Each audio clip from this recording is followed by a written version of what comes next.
el repaso. Criterio biológico, criterio clínico, criterio comunitario y criterio estadístico. Y comenzamos a volver a repetir que el criterio estadístico era la forma indicativa de que poder tener parámetros de determinaciones de salud y enfermedades desde el punto de vista científico, que tenga un rigor científico, una validez, que nos diga a nosotros con exactitud y certeza de que lo que nosotros hemos observado, hemos valorado, podemos tener la seguridad que lo que nosotros hemos observado y que el fenómeno que estamos evaluando y el resultado que hemos obtenido de esa evaluación y esa valoración, la podemos con toda la seguridad y un pequeño error de poder decir de que todo se debe realmente al suceso que está acaeciendo, que sería un criterio, una salud o un proceso de enfermedad o discapacidad, y que para eso aplicamos esta teoría matemática de que se llama distribución de la normalidad, distribución de binomial o de Poisson. Acá, ¿cuál es la que utilizamos? La de la distribución normal de Gauss, ¿sí? Donde dice que se postula que todo normal va a ser aquello que está distribuido alrededor de una media más un desvío estándar. Muy bien, esto se representa mediante una curva de Gauss, donde, ¿sí? ¿Qué es lo que se hace? Se lleva durante un determinado grupo de variables. ¿Qué son las variables? Las variables, en latín viene, que es lo que se varía. En matemáticas, llevando las teorías matemáticas, son magnitudes, que pueden llevar de un valor a distintos tipos de valor. Entonces, de una población, vamos a identificar, por ejemplo, la talla y el peso de una población, y la vamos a llevar y vamos a ver que la mayoría de la población está sana, ¿sí? La mayoría tiene un peso y una talla que se va a concentrar específicamente en los valores medios, donde en el 50% de esta distribución de un histograma de frecuencia con unas barras, ¿sí? Que van a estar formando este histograma de frecuencia, en el centro va a estar la mayor número de frecuencias. Entonces van a estar diciendo que la mayoría, el 70% de la población, ¿sí? Desde un punto de vista paramétrico, nos va a estar identificando que la población posee ante determinada edad y a determinada talla un determinado peso. Entonces, esto nos está diciendo que este 70% es normal. No obstante, también pasa que más o menos un desvío estándar sería lo normal alrededor de esa puntuación. Esa puntuación corresponde de una distribución del 100%, 50% distribuido hacia la izquierda y otro 50% hacia la derecha, debajo de la curva donde están todos los desvíos, ¿sí? Y hablamos de un Z-score con teoría de la probabilidad, y nos está diciendo que este porcentaje de más o menos un desvío, ¿sí? Se concentra el mayor número de la población. No obstante, puede tener dos desvíos positivos y negativos hacia derecha e izquierda y llegar hasta un tercer desvío. Entonces, ¿qué es la distribución normal? Es una aplicación de una teoría matemática, ¿sí? Ante una cantidad de datos proporcionados, que por ejemplo la variable de frecuencia de toda una población, que le hemos tomado el peso y la talla, y que se va a aplicar en una tabla que va a ser identificada anteriormente, que nos va a proporcionar una área debajo de esta curva, que sería el de polígono de frecuencia, cuando nosotros hemos incorporado los puntos medios del histograma de cada barra, y vamos a tocar los puntos medios, hemos conformado la curva. Y esa es la curva de Gauss, ¿sí? La gran curva que nos habla de la normalidad en epidemiología para poder identificar los procesos de salud y enfermedad. Muy bien, esta puntuación Z, ¿sí? Esa puntuación Z es una puntuación en la cual nos va a dar el número de desviaciones estándares que se encuentran lejos de la media. Acuérdense que es una curva asintótica, o sea que no va a ir a encontrarse junto con la abscisa, ¿sí? Y el 50% donde coincide la mediana, la media y el modo. Nosotros la tomamos como distribución normal a todo aquel alrededor que sucede un desvío estándar alrededor de la media. Pero recuerden que la media, la mediana y el modo están justo coincidentes. ¿Cuál es acuérdense de Z, que es X menos mu sobre sigma, dando que menos mu, ¿a qué sería mu? Sería la media poblacional y sigma la media, el desvío estándar poblacional. Esta es una ecuación que representa probabilidades, ¿sí? Y esta campana es una gráfica asintótica y la curva va a presentar 1, 2 y 3 desvíos estándar. Y vamos a tener también agrupados dentro de este Z-score, que es con los desvíos, con la fórmula matemática que les acabo de decir, que ustedes estaban sacando en estadística y en bioestadística, y van a aplicar niveles de confianza al 95, valor 1,96, al 99%, 2,58.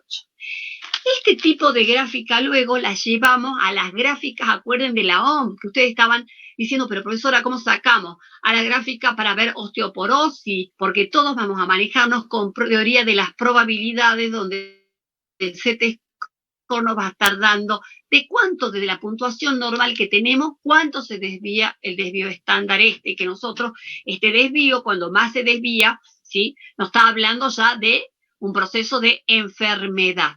¿Me están entendiendo? Entonces, si nosotros lo aplicamos a un índice de masa corporal, tenemos un valor medio, ¿sí? El 85-15, pero cuando superan los valores al 97 estamos sobrepeso y por debajo del otro valor estamos en una desnutrición. Y la llevamos a esta misma gráfica, si ustedes ven bien, miren, fíjense en la cantidad, la damos vuelta a esta gráfica, ¿sí? Y a toda la columna de un Excel y la colocamos y forma la gráfica de la OMS, nada más que con curvas, con distintas curvas.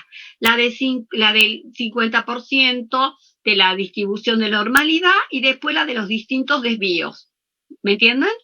Y ahí vamos a tener las categorizaciones que ustedes mismos lo han aplicado en el trabajo práctico. Ustedes cada uno tiene de índice de masa corporal cuando es normalidad, cuando el niño ya entra dentro de una curva de desnutrición o de sobrepeso o de obesidad. En el caso de glucemia, en el caso de los distintos valores bioquímicos, aplicamos el mismo criterio de normalidad.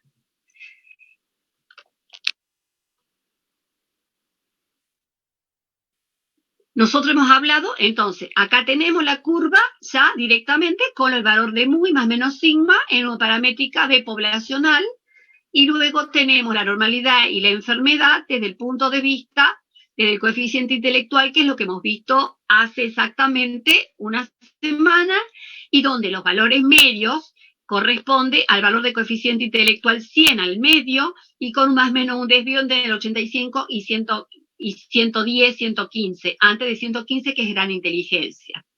Si nos seguimos hacia la derecha, antes de 130, inteligencia superior, y tercer desvío, 145 hacia arriba, los clases de superdotado. Hacia la izquierda vamos a tener los desvíos negativos, por debajo de 85, una inteligencia débil, 70 segundos desvío, con inteligencia débil e insuficiencia mental en 55, y acá estamos identificando dos tipos de nutrientes críticos, especialmente el hierro y especialmente el yodo, ¿sí? Que yo ya les habíamos comentado, por debajo del 55 hasta 30, ¿sí? Los oligofrénicos, que se les llama imbécil, y por debajo de 30, el idiota. Esto está muy asociado a la problemática endémica que tenía la provincia de Salta con su problemática de bocio endémico y con el problema de la desnutrición que sigue hasta nuestros días. Si bien a través de una acción preventiva de medicina sanitaria y de un alto nivel de una ley de salud pública de lo que corresponde a la iodación de la sal, hemos podido mejorar la situación y ahora ya casi es imposible que se mantengan porcentajes tan altos en la población de oligofrénicos por la problemática de yodo como nutriente crítico en zonas montañosas lejanas al mar. No obstante, plantos que tiene la medicina, que se identifica al niño antes de las 48 horas por los niveles de yodo que tiene en sangre, ¿sí? Y si antes de las 48 horas se le da la cantidad de yodo suficiente al niño que ha nacido con la misma problemática que nacían antes los niñitos con déficit de yodo, el niño queda completamente normal para el resto de su vida. Es una ley y a todo niño está obligado el Estado a poder incorporarle esta detección y tiene 48 horas para suplir y darle la cantidad de yodo suficiente para realizar este tipo de intervención para que el niño no tenga problema en su vida. Con la problemática de la desnutrición también tenemos un problema de coeficiente intelectual, que va a ser un niño que va a tener una desnutrición crónica, especialmente entre menores de 5 años, y que va a tener un problema de escolarización, no puede, es casi irreversible, ya afectó el crecimiento y el desarrollo neurológico. Y con la parte y con el nutriente crítico de hierro es un problema con anemia que también afecta coeficiente intelectual y desarrollo y crecimiento neurológico, que vamos a nosotros permitirnos hacer intervenciones comunitarias específicamente cuando los nutricionistas formando parte del equipo de salud van a tener que tener en cuenta siempre y de ver los laboratorios y conocer qué es lo que necesita, qué es lo que está pasando con los niños y con las patologías relacionadas con la nutrición y ver cómo, ¿sí? Especialmente algo irreversible como son los coeficientes intelectuales, que es el capital humano de un Estado, va a ser afectado cuando nosotros tengamos en cuenta determinados tipos de nutrientes críticos. Vamos a otro de los ejemplos que hemos hecho nosotros también en el trabajo práctico, que tanto les costó, y que sería el índice de masa corporal, peso sobre talla al cuadrado, normal, sobrepeso, obesidad o desnutrición o delgadez extrema en los adultos, ¿sí? Y vamos a ver de qué manera es el mismo tipo de la curva de Gauss, donde es normal más o menos un desvío, ¿sí? Perdón, acá vamos a ver. Ahí está. Y por arriba del segundo desvío es sobrepeso y por arriba del tercero es obesidad. Y hacia la izquierda es delgadez extrema. Perfecto.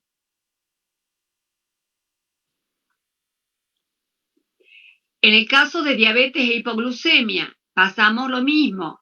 Normal, más o menos un desvío, pero cuando pasamos los límites de 90 a 110 y por arriba de 115 resistencia a insulina y por arriba de 135 estamos hablando ya de valores de hiperglucemia y hablamos de ella de una patología de diabetes. Por debajo de 70 hacia la izquierda, ¿sí? Sería hipoglucemia y también podemos tener un coma hipoglucémico que altera el sistema nervioso central. Coma y muerte por encima de los valores muy altos de glucemia. Ustedes ya han clasificado esto según categoría, según la Asociación Internacional o Americana o la Asociación Argentina, ya sea de diabetología y tenemos los distintos tipos de criterios y de valores. No hay ningún problema con esto, pero si vamos a colesterol, como ya le habíamos hablado antes, teníamos un problema con los criterios. La Asociación Argentina de Cardiología sigue proclamando que entre los 180 o los 200 es normal, cuando ya la OMS hace más de 24 años dijo que los valores serían de colesterol total, serían de 140, 145, que serían los mismos de los recién nacidos vivos, ¿sí? Donde tenemos 105 de LDL y los otros 35 a 45 que tienen que ser de HDL. Si esos valores son incorporados a una persona que ha tenido un infarto agudo de miocardio es reversible, se mantiene en el mismo lugar o comienza a mejorar su situación. O sea que si nosotros, a medida que vamos bajando los valores, a los valores encontrados en 7 países de todos los continentes, en autopsia del estudio PLBD, que es el que comenté yo la semana pasada, donde encontraron que todos los recién nacidos tenían esos valores. Y esos valores, o que tenían una hipercolesterolemia, una dislipidemia tipo B, que hereditaria, podíamos disminuir y revertir la situación a nivel de las coronarias y además a nivel de las dislipidemias y de sus complicaciones y consecuencias. Muy bien. Hemos trabajado con infinidades de curvas de Gauss aplicadas según la curva y según las categorías de las clasificaciones que dan en este momento la OMS, la FAO, los distintos tipos, el National Cholesterol Organization. O sea que le hemos dado todas las clasificaciones para que ustedes puedan incorporar a esa curva los valores que se categorizan actualmente. Y también han podido sacar, y que ustedes me preguntaban, y muchos alumnos, profesora, en tal materia nos dan que esto lo sacamos solamente peso para acá, para niños, chicos, estamos hablando a nivel de poblaciones. Las gráficas son poblacionales, la epidemiología no se maneja a nivel individual. La gráfica, inclusive esta, la van a utilizar en el caso del índice de masa corporal, la van a utilizar porque estamos utilizando a niveles poblacionales y los datos de las gráficas son obtenidos de poblaciones. Es la que utiliza la OMS a nivel de todo el mundo. Nosotros fueron incorporadas en el año 2007, pero recién en Salta, en la provincia de Salta, fueron adaptadas en el año 2009. Y desde allí se está incorporando, ¿sí?, tales tablas con las gráficas en las cuales ustedes han tenido acceso a las gráficas para que la conozcan, porque tienen que conocerlas, no pueden tener que llegar recién a pediatría para poder saber cómo son las gráficas, porque son poblacionales, tienen que saberlas y tenemos que saber desde el punto de vista de la salud y de la enfermedad, y más aún cuando nosotros estamos viendo desnutrición y por el otro lado sobrepeso y obesidad que nos está avanzando. Acá en el caso de la diabetes tenemos un problema grave, que es una de las grandes pandemias también de las no transmisibles, junto con la obesidad, es la del siglo XXI, que ya comenzó en el siglo XX, pero acá tenemos el problema gravísimo que tenemos diabetes tipo 2 en los niños, en los preescolares y en los escolares por la gran concentración de consumo de gaseosas o aguas azucaradas. Entonces, más la problemática de los estilos de vida y hábitos y el sedentarismo y el consumo de grandes cantidades de azúcares refinados. Entonces, la diabetes es una problemática grave en este momento de una pandemia. Tal es así que se están realizando actividades de intervención epidemiológicas comunitarias para que, así como los kioscos saludables, como todo tipo de intervención comunitaria del área nutricional, las políticas nutricionales están dirigidas específicamente para disminuir urgente esto, porque la diabetes en los niños y en todas las poblaciones que tienen este tipo de patología, ¿sí?, se complican, producen pie diabético, producen ceguera, producen nefropatías, o sea, pueden llevar a la muerte y pueden dejar muchas discapacidades. Son patologías crónicas degenerativas graves, y más en un niñito, en una edad en la cual tienen toda una vida por delante, y estamos trabajando de que podemos manejar una situación así desde el punto de vista de la epidemiología con una intervención hacia la población. Bueno, acá les voy incorporando la otra de coma, abajo dice enfermedad y muerte, a la derecha, yo no lo puedo ingresar a toda la pantalla, ustedes sí. Y pasamos directamente a los niveles de prevención de level care que nosotros ya hemos hablado y lo vimos, Prevención primaria, cuando había un equilibrio entre la triada ecológica, agente, huésped y medio ambiente. Prevención primaria estaba formada por dos fases. La prevención primaria de promoción de la salud y la prevención primaria, donde estaba formada por la segunda fase, que sería la de protección específica. ¿Qué sería la promoción de la salud? La promoción de la salud son todas acciones de fomento, ¿sí? De poder estimular a la población y de llevar educación para poder adquirir hábitos, concientizaciones, educación, ¿sí?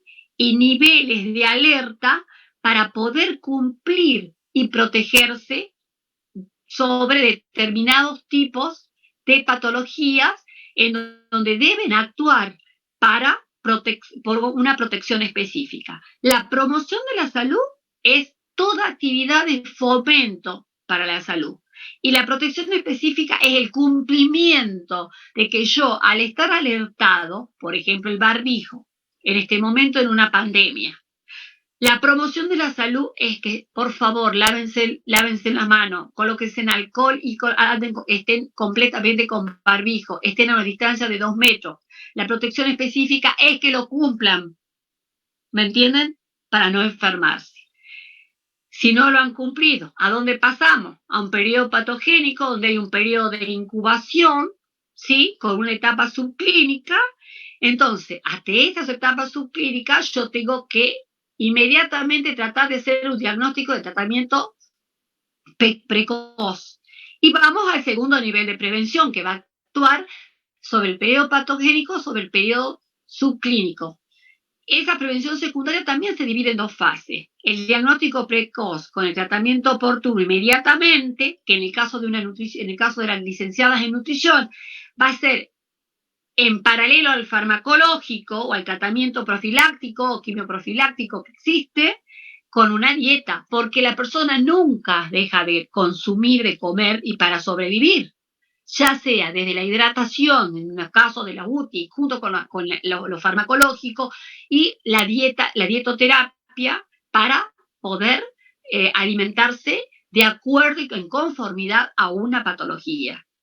Cuando ya hemos avanzado a un estadio más grave de cronificación, de que haya tenido secuelas, vamos a tratar de limitar el daño. En un caso, por ejemplo, de un tumor, tenemos que, si no lo hemos podido sacar en forma de un cáncer de colon, cuando ha habido un pólipo o distintos tipos, un divertículo o un pólipo, y durante 10, 15 años esto evolucionó hacia un cáncer de colon, tenemos que limitar el daño. ¿Cómo limitamos el daño?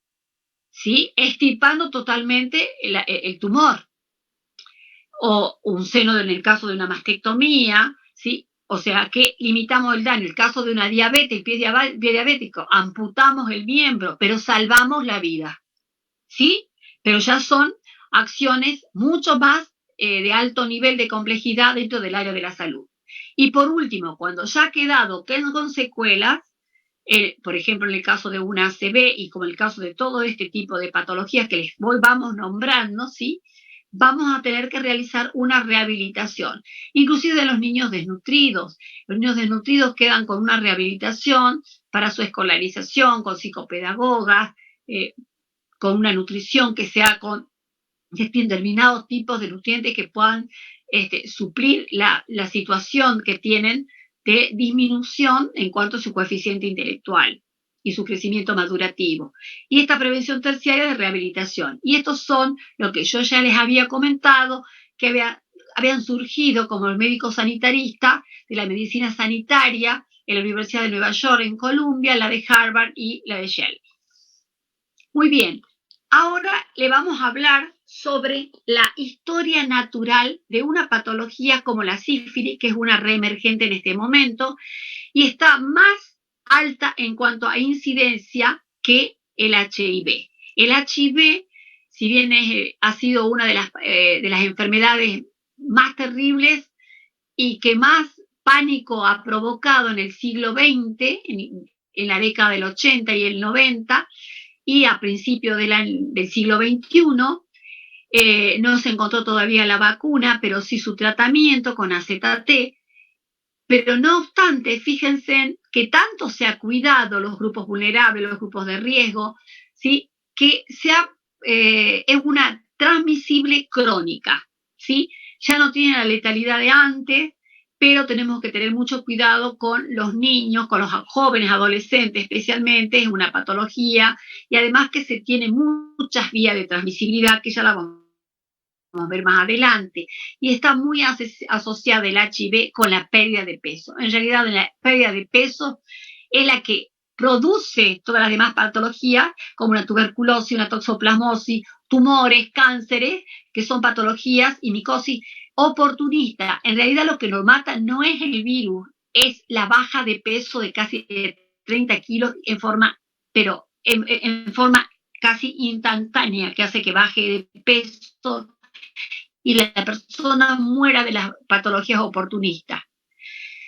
El AZT llega hasta negativizar, junto con otro quimio, a negativizarlo. ¿Por qué traje la sífilis, que sería otra patología del grupo de transmisibles, y que se encuentra en este momento en uno de los podios a nivel mundial y en la provincia de Salta?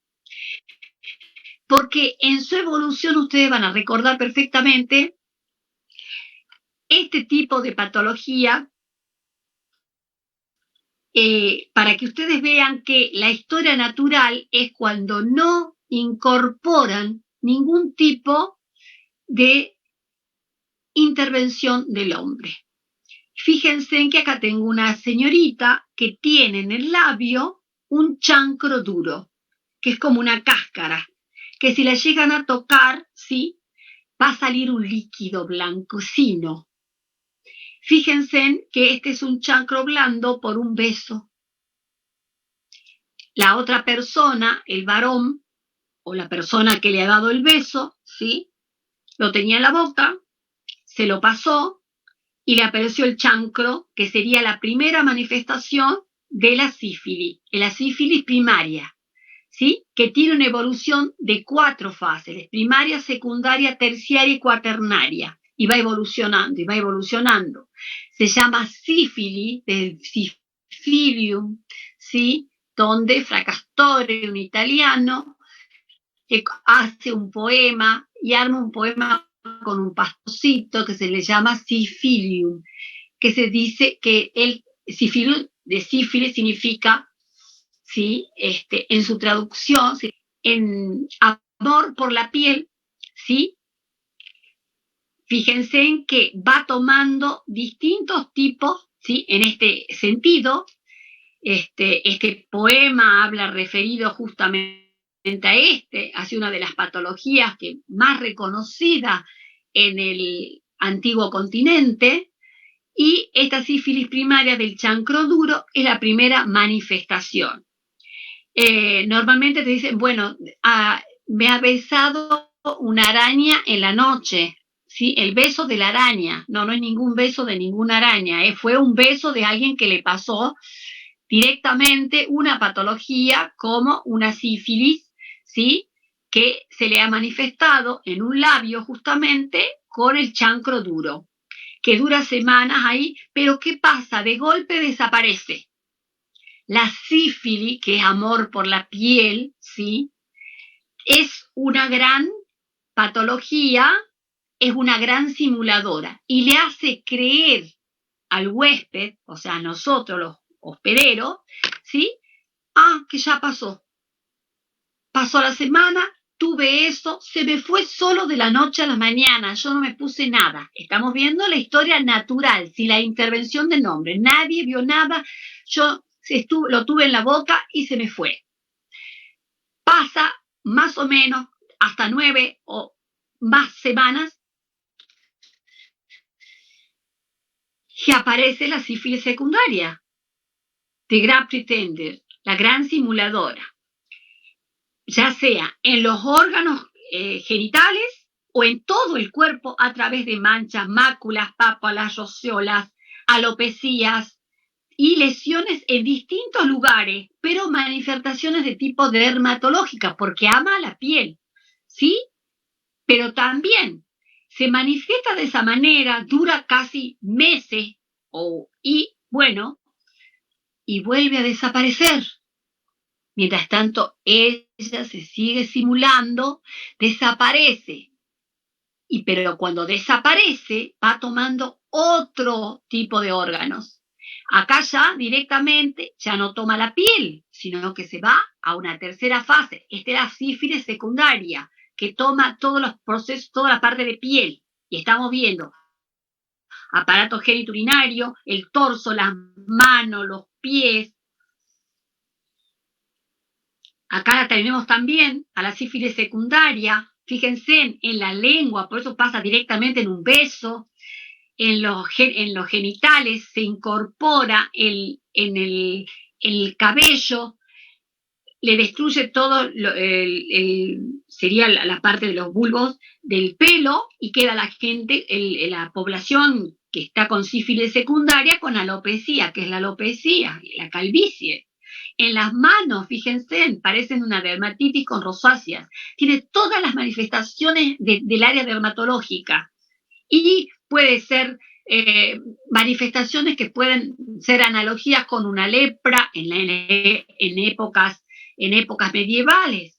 Un sifilítico era incorporado junto con un leproso, y la lepra es una de las infectos contagiosas que tiene la menos infectividad y patogenicidad, pero al estar más de 3 años, 4 años con un leproso, terminó también incorporando una lepra. Y la lepra es grave porque directamente esa patología termina, sin tener conexión con el área nerviosa, se quiebran los miembros, me quemo y no me doy cuenta, ¿me entienden? Bueno, esto desde el punto de vista de la historia. Y acá sigamos con la sífilis secundaria. ¿Sí? Está en todo el cuerpo. Pasa el tiempo, va a los órganos. Acá seguimos con la sífilis secundaria para que lo vean de qué manera. Pueden acá fíjense en los brazos, fíjense en el pecho de la persona, que tiene distintas características, ¿sí? Como si fueran rosáceas. Miren las manos, miren la parte de la espalda, como si tuviera un sarampión, una varicela. Muy bien. Vamos a la sífilis terciaria y mire, y acá hace baja de peso, delgadez extrema, y destruye el sistema musculoesquelético, como así también la visión. Acá hay una persona a la izquierda de un sifilítico terciario, donde está completamente desnutrido. Porque ustedes dicen, profesor, ¿y qué tendrá que ver la sífilis? Y bueno, porque también cuando yo veo que ya está tomando órganos dentro de sistemas, ¿sí? Sistemas de aparato digestivo, etcétera, dentro de mi cuerpo, el organismo, comienza a producirse un proceso de delgadez y de pérdida de peso extrema. Fíjense en ustedes el aspecto musculoesquelético, como así también la delgadez extrema que posee la sífilis terciaria, sin intervención del hombre, como hemos dicho. Y pasamos a la sífilis cuaternaria, donde ya afecta el sistema nervioso central y produce demencia o locura por el poder. Fíjense, la demencia y ceguera, ¿sí? Puede manifestarse con ceguera o con la demencia o locura por el poder. ¿Quiénes han sido los grandes, la sífilis cuaternaria, quiénes han sido los grandes sifilíticos de la historia? Son muchos más. Yo les he traído de distintas épocas. Carlomagno, él tenía el mundo en sus manos. Él quería el mundo tenerlos a sus pies. El poder total, ¿sí? A nivel de todo el planeta. Napoleón, tomándose, ¿sí?, la zona epigástrica por sus grandes úlceras, de la sífilis secundaria y de la sífilis terciaria especialmente, y Hitler, que casi queda ciego, demente total, con una problemática de locura, ¿sí?, del tipo agresiva, que serían los grandes representantes de una sífilis cuaternaria, donde ya toma el sistema nervioso central. Ese periodo de incubación comenzaron a los 15 años, por ejemplo, y tiene un periodo de incubación hasta la sífilis cuaternaria de historia natural de 20 a 40 años o más, hasta que mueren. Sería toda la evolución de la historia natural de una enfermedad en la cual nadie intervino. ¿Por qué este ejemplo? Porque este ejemplo es de una patología que, como hemos dicho anteriormente, ella constantemente da manifestaciones y se va. Es la gran simuladora, ¿sí? Y hace creer a la persona que se ha curado. Nada más lejos, porque la persona no se cura, al contrario, ella va avanzando y va tomando órganos. La piel es la que tiene el mayor peso de todo, 37 kilos, el órgano mayor que tenemos dentro en relación a los demás. Muy bien, después incorpora ya los órganos internos y al último sistema nervioso central para ya dar directamente el mayor golpe, pero y avanza en 40, de 20 a 40 años. Muy bien, y esto quería yo traerle para que ustedes se den cuenta que acá fíjense en que el 28 de septiembre de 1928 Fleming alcanza a descubrir en forma así bastante, ha sido una coincidencia, la penicilina. Actualmente y desde esa época, la sífilis, que ha sido el gran desastre en todas las cortes en Europa y en todo el mundo, ¿sí? Se puede tratar, ¿sí? No hay vacuna, se puede tratar perfectamente con penicilina.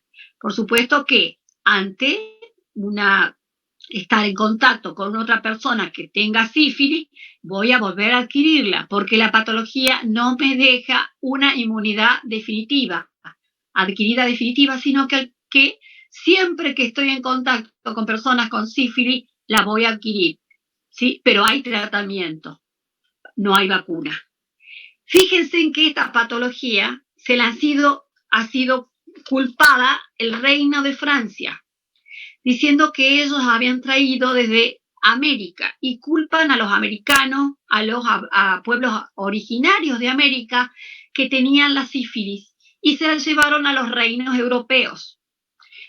El gran reino que fue culpado por ser y mantener la sífilis dentro de este reinado fue la corte de Francia.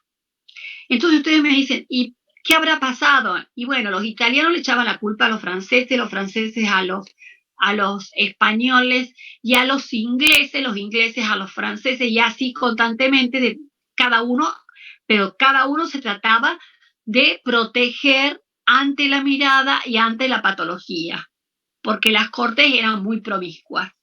Entonces, les voy a mostrar, antes de pasar a esto, también la sífilis, el problema gravísimo que tiene es que puede ser congénita.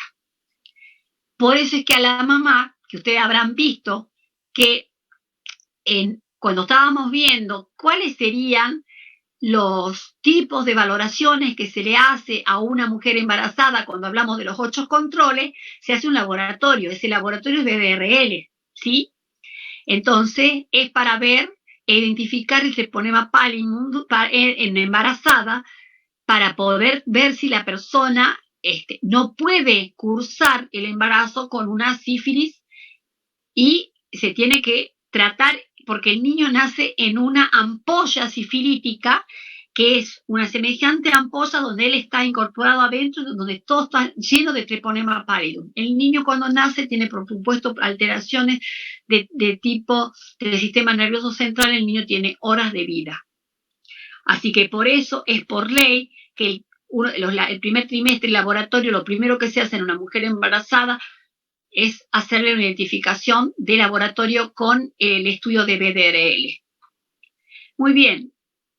Acá tenemos la sífilis y cómo nace la moda, ¿sí?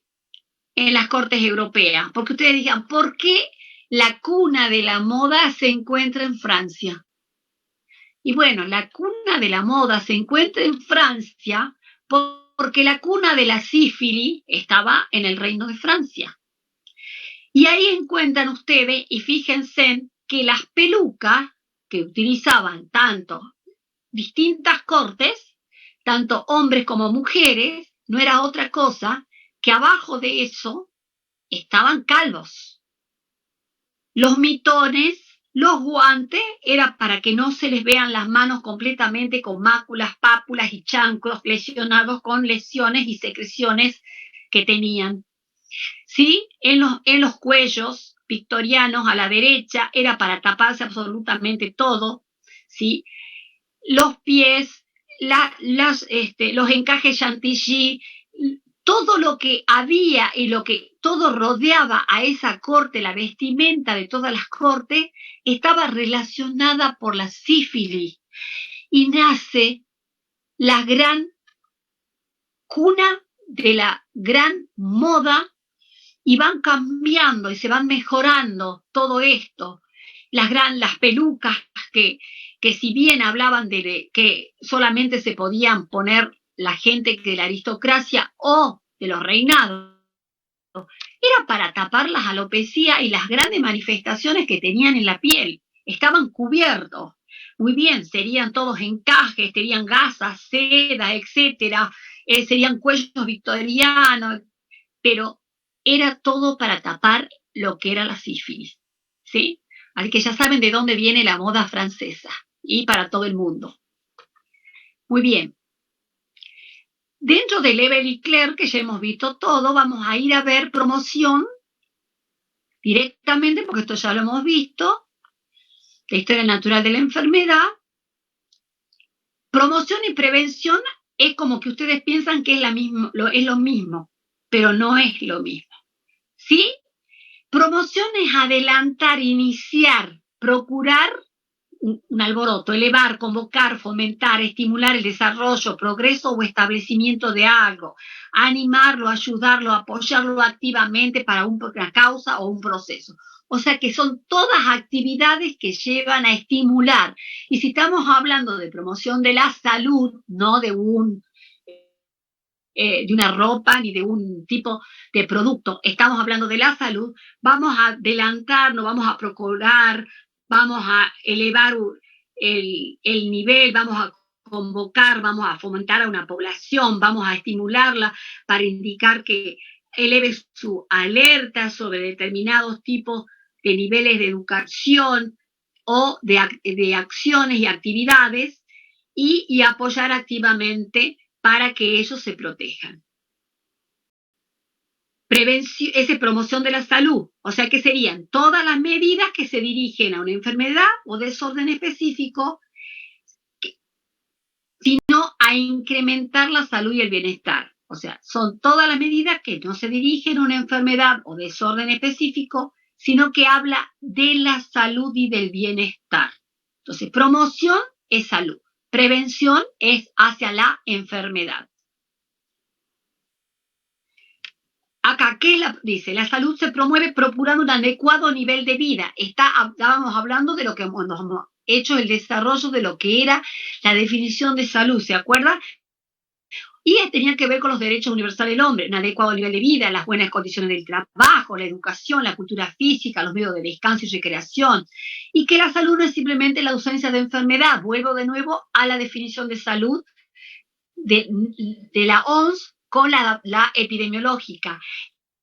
Es algo en positivo, una actitud alegre ante la vida y una entusiasta aceptación de las responsabilidades que la vida le asigna a cada individuo.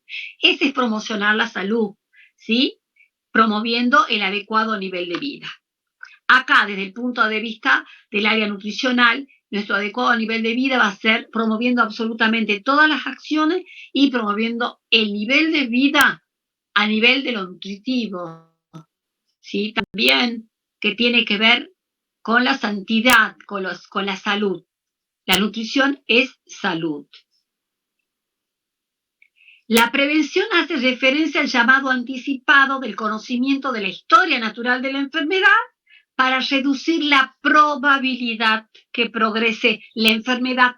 Consecuentemente, estas acciones preventivas son intervenciones basadas en el conocimiento epidemiológico moderno, el crítico y por evidencia, para evitar la ocurrencia de enfermedades específicas y reducen la incidencia y la prevalencia de estas enfermedades en la población. O sea que prevenir no es lo mismo que promocionar. Y prevenir es sobre las enfermedades desde el punto de vista del conocimiento nuestro basado en la historia altura de la enfermedad en sus dos periodos como modelo procesal, y que vamos a tratar de frenar y reducir la probabilidad que esa enfermedad progrese. Fíjense en la sífilis, que progresa hasta un estadio cuaternario, hasta la muerte. Y son intervenciones de tipo individual, pero en epidemiología son de tipo poblacional, basada en un conocimiento epidemiológico, no solo moderno, sino también del punto de vista de la epidemiología basada en la evidencia actualmente, el más moderno, para evitar la ocurrencia de enfermedades específicas, para reducir ¿qué? La incidencia y la prevalencia de las patologías. En positivo, vamos a ver un estado de salud con polo negativo, que va a ser la enfermedad hacia la izquierda, y un polo positivo con salud. Si esto lo llevamos a una curva de Gauss, estamos lo mismo incorporando el criterio estadístico desde un desvío estándar negativo y un desvío estándar de polo positivo hacia la derecha, y un estado de salud al medio, que sería la media. Fíjense que un power de esta característica, hablando de promoción y prevención, también lo podemos hacer por analogía y llevar a una teoría matemática con una teoría de probabilidades. Fíjense que la promoción versus la prevención, a quienes están dirigidas y tiene sus características. Por ejemplo, el objetivo de la prevención de la enfermedad es reducir los factores de riesgo y las enfermedades. ¿Qué factores de riesgo? La falta de agua potable, la pobreza, la falta de eliminación discreta, el analfabetismo, ¿sí? La falta de cobertura, la accesibilidad a los alimentos, etc. Todos los factores de riesgo que puedan estar influyendo. En cambio, la promoción es actuar sobre los determinantes de la salud. ¿Se acuerdan que hemos visto en la clase pasada cuáles eran los determinantes proximales y los distales? En promocionar la salud serían los estilos de vida, los comportamientos, realizar las actividades en relación a el núcleo familiar, al grupo escolar, a los de los adolescentes, educando a los distintos niveles en el área nuestra, en el área de la nutrición, de la alimentación, ¿sí? Y actuar sobre determinantes de salud a nivel poblacional.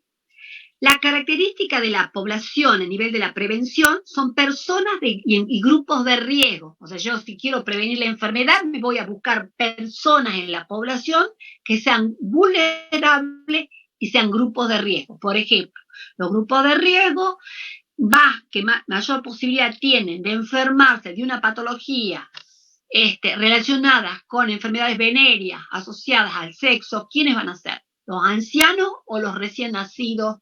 Van a ser los adolescentes, ¿cierto? El grupo de jóvenes adultos. Las patologías que tienen que ver con el final de la vida, con musculoesqueléticas, con deficiencias, etcétera, Alzheimer, patologías crónico-degenerativas, patologías que tengan que ver como por ejemplo diabetes tipo 2, obesidad, etcétera, son grupos de riesgo hipertensos que van a aumentar, ¿sí? Se van sumando, terminamos en un síndrome metabólico X. Entonces, va a estar dirigida a esa aparición de enfermedad, y tenemos que ver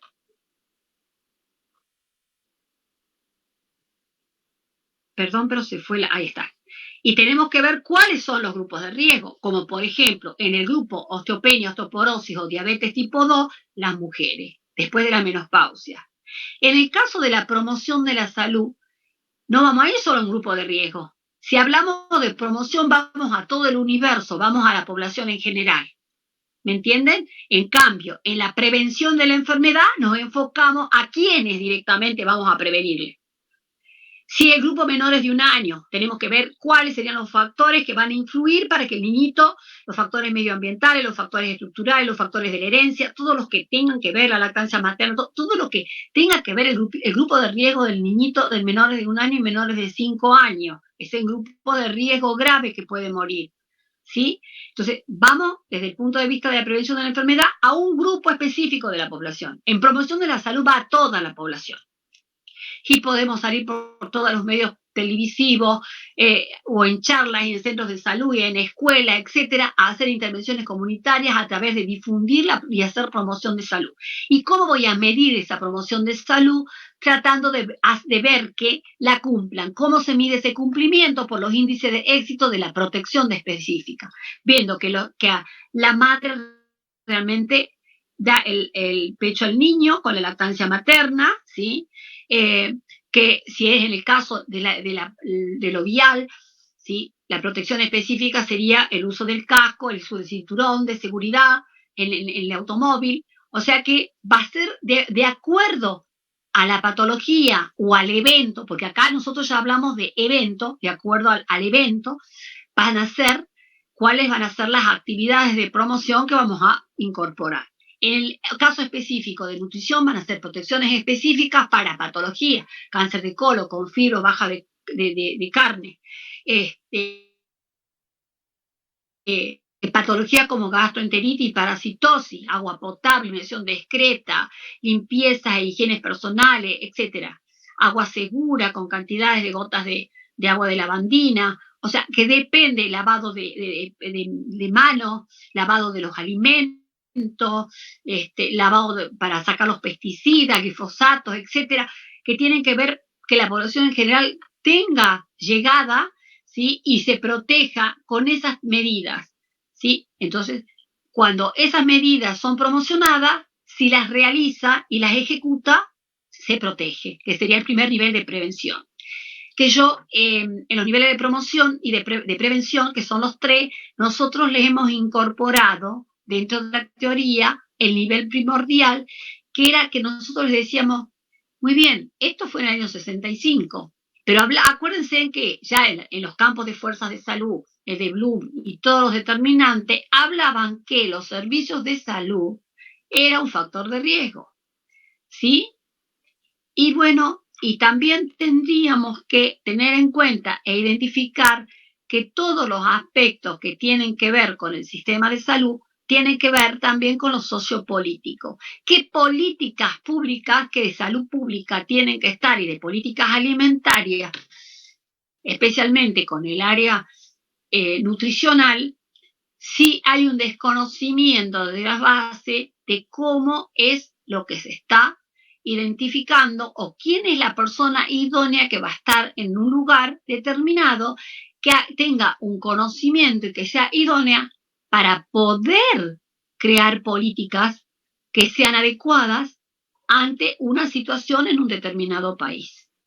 Entonces, va desde los conocimientos que tenga la población y el conocimiento que tenga la gente que está en la función de la gestión dentro de un ministerio, ya sea de desarrollo social o el Ministerio de Salud Pública, y que trabaje para desarrollar políticas de salud pública relacionadas con el área nutricional. Y esa es la prevención primordial. Muy bien, ¿qué modelo tiene la promoción versus la prevención? El modelo de la prevención de la enfermedad es el de la medicina sanitarista preventiva, pero nosotros en este momento ya tenemos todos los modelos, todas las teorías que hemos venido viendo, ¿sí? Los paradigmas, hasta el ecológico. En el caso de la promoción de la salud, vamos a ver un modelo sociopolítico y el ecológico y sociocultural. En realidad el ecológico incorpora casi a todos los modelos. En el caso de ¿quiénes son los que intervienen? En la prevención de la enfermedad son todos los profesionales del área de la salud. En el caso de la promoción de la salud dice tanto el área de los políticos como los comunitarios. En la promoción de la salud, los comunitarios hablan desde la escuela, ¿sí? Especialmente los efectores, los agentes sanitarios, los nutricionistas, los profesionales del área de la salud, el equipo de salud, pero así también hablan de los políticos. Y yo por eso es que volví a la prevención primordial, porque habla de lo político, cómo se promociona la salud. Tienen que hacer campañas completamente para poder identificar cuáles serían las medidas y educar a la población. Lo llevamos de nuevo a la pandemia y es constantemente, ustedes van a ver por la televisión, por todos lados, e inclusive en los negocios, por favor, mantenga tanta distancia, por favor, no entre si no se coloca gel. No, bueno, ya llega un momento en que uno ya lo incorpora, y si no lo cumple, bueno, después estará con COVID. Entonces, y por último, ¿qué otra característica tiene que ver la estrategia que vamos a tomar? Que serían programas masivos de detección de una enfermedad, ¿sí? Que son intervenciones epidemiológicas comunitarias. Los programas masivos de detección, por ejemplo, en este momento del COVID, se están haciendo lo que se llaman los screening, y es cómo detectar masivamente la mayor cantidad de número de personas que están con COVID. Porque yo necesito controlar urgente esta patología acá y que no se siga diseminando. Y en promoción de la salud intervengo, pero yo realizo actividades de participación comunitaria, lo que se llama el mercadeo social, y empodero. Empodero es que yo tenga un nivel de adherencia y también yo tengo un nivel de poder en cuanto a mis conocimientos para poder tener salud y bienestar. Este es de Restrepo y Málaga, ¿sí? Del año 2001, ¿sí? Que es la cátedra de epidemiología de la Universidad de Barcelona. Muy bien. Acá hemos traído, ustedes han hecho el trabajo práctico, pero este es de la medicina preventiva de Lebel y Clerc. Les traje lo que dejaron Lebel y Clerc. Esto es de Lebel y Clerc pasado al español. Fíjense que la relación de factores en el periodo prepatogénico, promoción de salud, educación para la salud, nutrición adecuada a las etapas del desarrollo de la vida, la atención al desarrollo de la personalidad, provisión de la vivienda, recreación y condiciones de trabajo adecuadas, una consejería matrimonial y educación sexual, exámenes médicos selectivos. En protección específica, ellos han colocado uso de la inmunización específica, básico. Con la inmunización nosotros paramos todas las pandemias y las epidemias del mundo. Higiene personal, saneamiento ambiental, protección laboral contra los riesgos, por ejemplo, de la construcción, todos tienen riesgo. Protección contra accidentes, uso de nutrientes específicos, ahí está lo nuestro. Protección contra agentes carcinógenos, ahí está lo nuestro. Eliminación de alergenos, ahí está también nuestra actividad. Son muchísimos, acá han puesto algunos. Vamos directamente ahora al periodo patogénico, en el diagnóstico precoz y tratamiento temprano. La búsqueda activa de casos, que sería la detección temprana, búsqueda activa de casos que se hace a través de un sistema de screening, con el tamizaje de las poblaciones, que tiene como objetivo prevenir el proceso de la enfermedad y curarlo, evitar la propagación de las enfermedades transmisibles, prevenir la secuela, disminuir el periodo de incapacidad. ¿Cuál es la limitación de esa secuela o limitación del daño, como nosotros lo hemos incorporado? El tratamiento adecuado para contrarrestar un proceso de complicación y secuela y proveer de facilidades para limitar las incapacidades y prevenir la muerte. Lo que yo le he dicho, amputamos el pie, le salvamos la vida, lo dejamos con una discapacidad, pero le salvaron la muerte porque era lo último que podíamos hacer para limitar el daño. En el caso de una persona en la cual tiene una anemia grave, se lo transfunde, tiene un accidente, bueno, así, es la limitación del daño, depende de la patología y ya hemos dado varios ejemplos. Y en rehabilitación, proveer de recursos de hospitales para la rehabilitación de capacidades conversadas, educación a la población para incorporar a los rehabilitados, hay una ley, otorgar el mejor trabajo posible, rehabilitar el trabajo en los hospitales, uso de colonias de amparo. Esas serían las que son las adaptadas por Lebel y Clerc, ¿sí? Para la historia natural de la enfermedad en el hombre, incorporando los 3 periodos de los niveles de prevención. Esta es la historia natural de las enfermedades diarreicas, en la cual la habíamos dado como ejemplo y la hemos dejado ya para teoría y la hemos aplicado también para práctico. Y después hemos hecho una segunda parte, porque este era un ejemplo que le hemos dicho que era, ¿se acuerda? Un esquema.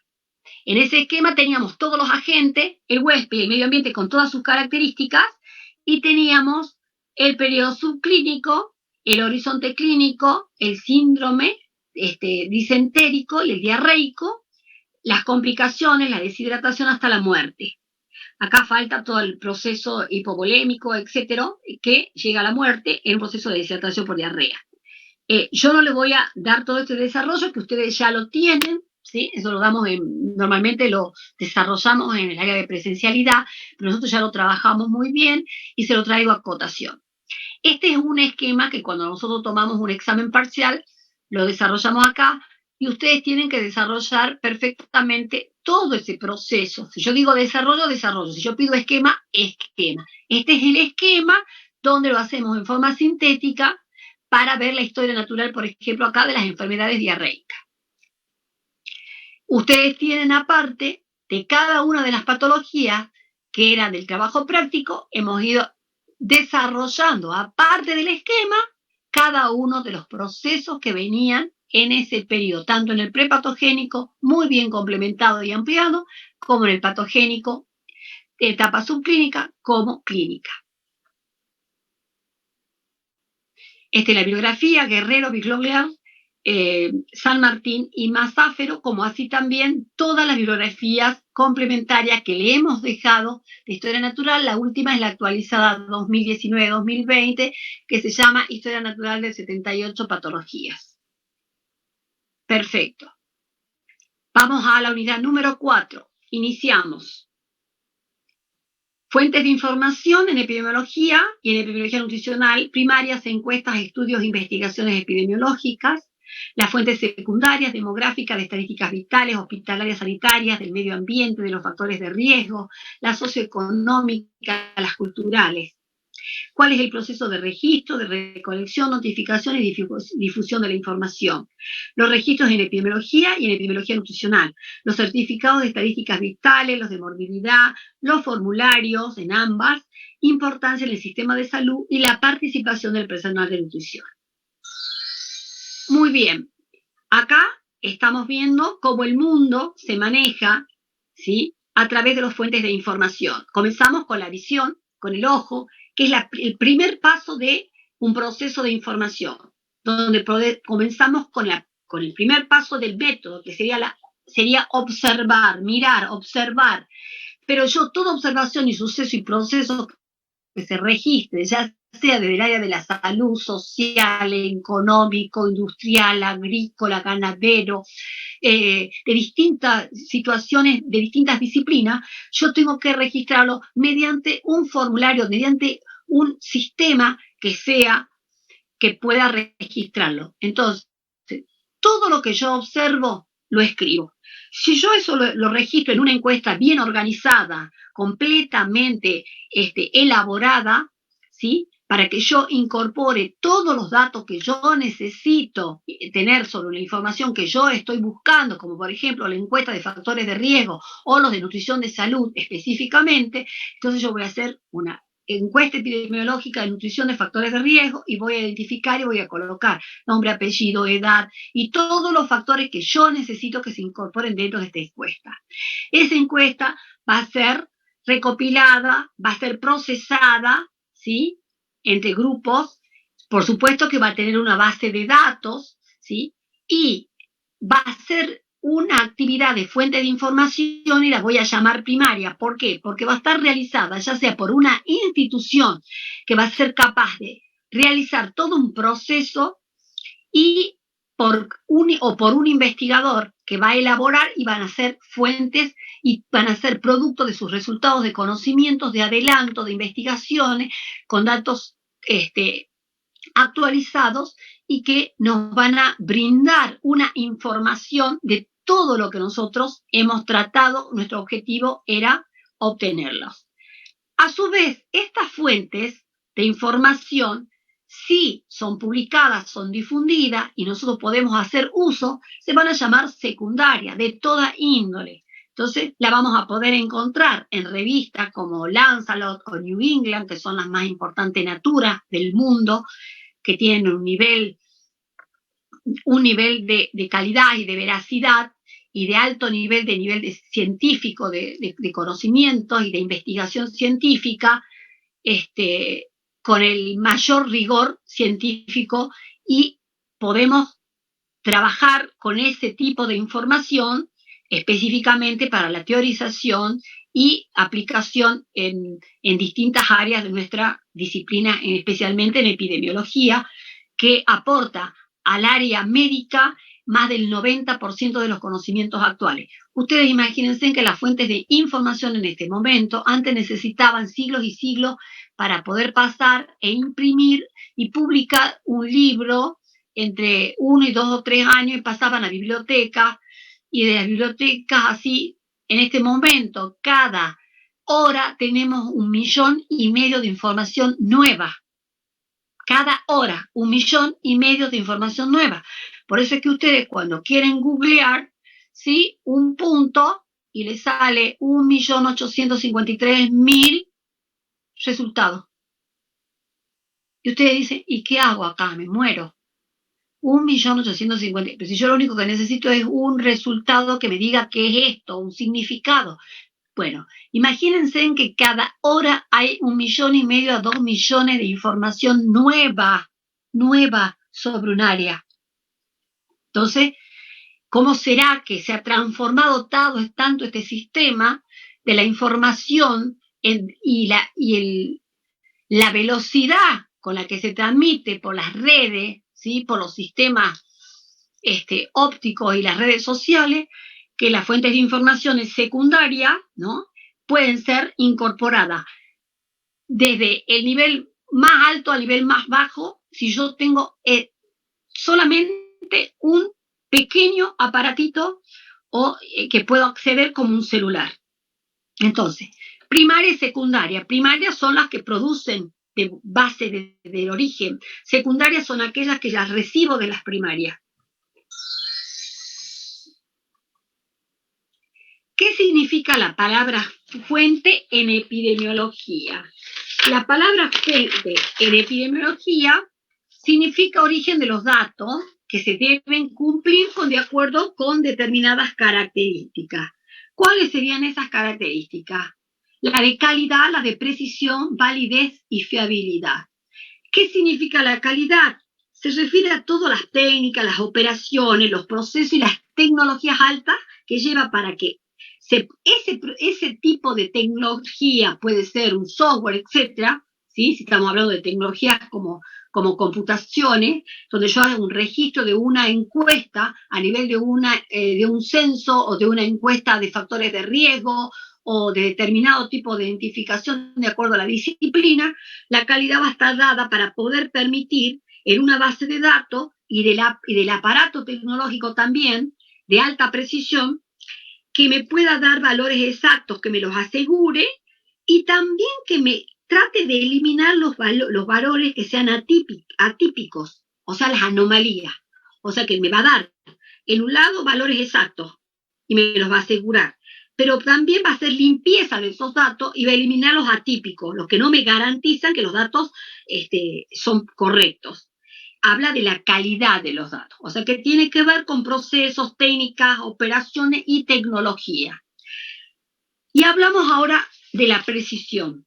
De la precisión no es lo mismo que exactitud, no son equivalentes. ¿Y qué me indica? Que simplemente ser preciso significa que yo esa variable que yo quiero medir, esa magnitud, es la repetibilidad o reproductibilidad de la medida. Va a ser tan precisa cuando más representativa sea de reproducirse. Por ejemplo, tomo la tensión, tomo el peso del bebé y lo repito hasta que llego al valor más exacto, que me dio varias veces el mismo valor. Es la precisión. Vamos, la validez se refiere al grado en que un instrumento me va a medir realmente lo que yo quiero medir. Por ejemplo, yo necesito el tensiómetro para medir la presión arterial.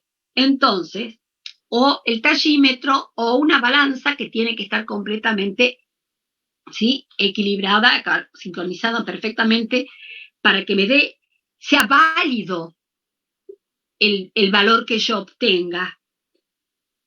El instrumento tiene que ser el exacto para poder medir la variable que yo necesito. Si es una balanza el peso, si es un tachímetro la talla, si es un tensiómetro la presión arterial, y así sucesivamente me va a dar la validez. Muy bien, y terminamos con la confiabilidad de los datos, ¿sí? Y ahí tenemos que ver con la capacidad que tiene de poder obtener idénticos resultados cuando yo aplico el mismo, y tiene que ver con la confiabilidad también. ¿Qué es lo fiable, lo confiable? Y lo confiable, por ejemplo, en un cuestionario de epidemiología nutricional, en una encuesta nutricional, un CFSRL, ¿sí? Es la capacidad de poder obtener idénticos resultados cuando se aplica este mismo a todas las personas. Hablamos de las variables que están dentro de ese cuestionario. Y cuando yo hago el registro, y tiene que ser en forma completa, en forma legible, que se pueda leer, que tenga una lectura correcta, adecuada. Entonces, la calidad, la precisión, la validez de acuerdo al instrumento y la fiabilidad de cómo yo he podido obtener idénticos resultados cuando yo lo he aplicado, ¿sí? Me van a dar estos 4 tipos de variables, las 4 condiciones o requisitos que yo necesito para decir que es una muy buena fuente. Porque aquel dato o aquella información que no tiene estas características, yo no la puedo tomar en epidemiología. Y yo les pido siempre que en una tabla que tiene su título y no tiene su fuente, yo no puedo creer en ella. Así que si alguien se ha olvidado de colocar una fuente, es porque no me la precisa, y por lo tanto yo, como epidemióloga o como investigadora y como científica, porque la epidemiología es una disciplina científica y de rigor científico de la investigación, yo no le creo. ¿Me entienden? Muy bien, continuemos por favor. Ahí tienen el mundo con todos los tipos de fuentes que hacen a todos los niveles, desde el punto de vista de la medicina, de la agricultura, de la veterinaria, de la ecología, del medio ambiente, de la tierra, de los recursos naturales, de la producción agrícola. Todo es de información, información, información que tengo que tener día a día, ¿sí? Por eso les digo que cada hora es 1,5 millones que entra de información nueva. Bueno, pero fíjense en que todo esto está dentro, aplicándose, las fuentes de información se aplican aplicando la teoría general del sistema, que ya la hemos aplicado en ecología, sistema, ¿sí? Los ecosistemas, el sistema general de la tierra, biomasa, donde todo es una estructura dinámica, continua, que ingresa y egresa información y al mismo tiempo al medio la procesa. Entonces es una visión integral. La teoría general del sistema de Ludwig von Bertalanffy en el año 25, que es un biólogo alemán, aplica esa visión integral de totalidad, interacciona con todo el medio que lo rodea. Y estamos hablando no solamente del planeta Tierra con las demás especies, la interacción de la ecología, estamos hablando de todos los sistemas educativos, los sistemas agrícolas, los sistemas sociales, los sistemas económicos, los sistemas políticos, o sea, todo tiene que ver con todo. O sea, ellos integran todas las interacciones, tanto internas como del medio que rodea, y hace un análisis con una visión totalmente integral, multidisciplinaria, multicausal. Esa es la aplicación de la teoría general del sistema. Ya tenemos la teoría de la probabilidad, la teoría general del sistema y la teoría de la información. Bueno, acá la teoría general del sistema yo le dije vamos a hacer qué es lo que aplica. Integra tanto ciencias naturales como ciencias sociales, que era grave antes porque no las incorporaban a las sociales, ¿sí? Comprende campos no físicos del conocimiento científico como las ciencias sociales, que es lo que acabo de decir, unifica y cruza verticalmente todos los universos enfocados de la ciencia, a toda la ciencia, tanto transversal como vertical, y conduce a integrar la educación científica en general. Pero acá nos incorporamos otra teoría de la información, es otra teoría matemática, donde Claude Shannon, ¿sí?, relaciona las leyes matemáticas que rigen tanto, perdón,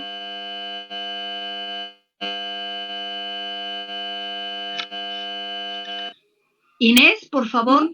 Sí. No sé qué está pasando, hay un ruido grave. Sí, es una interferencia. Sí, quizás cierren sus micrófonos, chicos. Por favor, sí, por favor, porque hay una interferencia muy grande que tengo yo acá. ¿Estamos escuchando bien? Escuchó claramente. Una alumna creo que tenía el micrófono abierto y ya lo sí, no, fue un desastre acá. Bien. Bueno, sigamos, chicos, porque estamos a 5:25. Teoría de la información. Es una teoría matemática de la comunicación, Mathematical Theory of Communication, que está basada en la teoría de las leyes y hacen sobre cómo se transmite y se procesa la información. Y también es un proceso de teoría general del sistema donde se incorpora información y se procesa y sale información. El sistema de la Tierra tiene energía, ¿sí? Absorbemos energía, eliminamos oxígeno, ¿sí?, a través de un proceso de fotosíntesis. El planeta, ¿sí?, absorbe, procesa, elimina, transforma. El ser humano se nutre, procesa, elimina.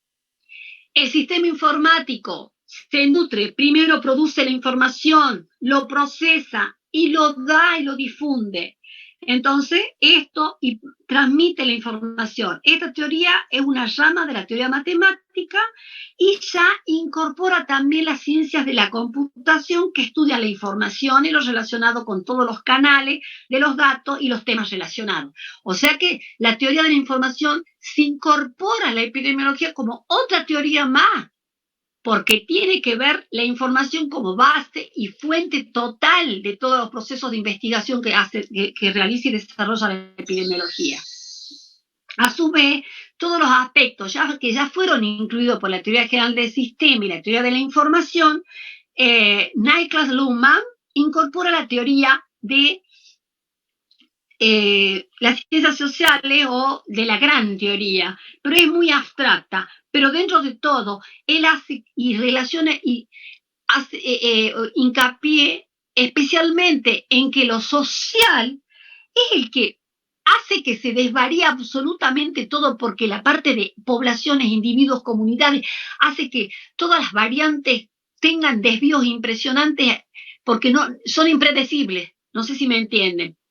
No obstante, ser un gran experto de Harvard, de la Universidad de Harvard, habla de la gran teoría, pero nosotros ya incorporando la teoría general del sistema, donde incorpora el área de los temas sociales, ¿sí?, y la teoría de la información también, acá como que también lo nombramos porque es la gran teoría que también fue incorporada dentro de la teoría de las informaciones.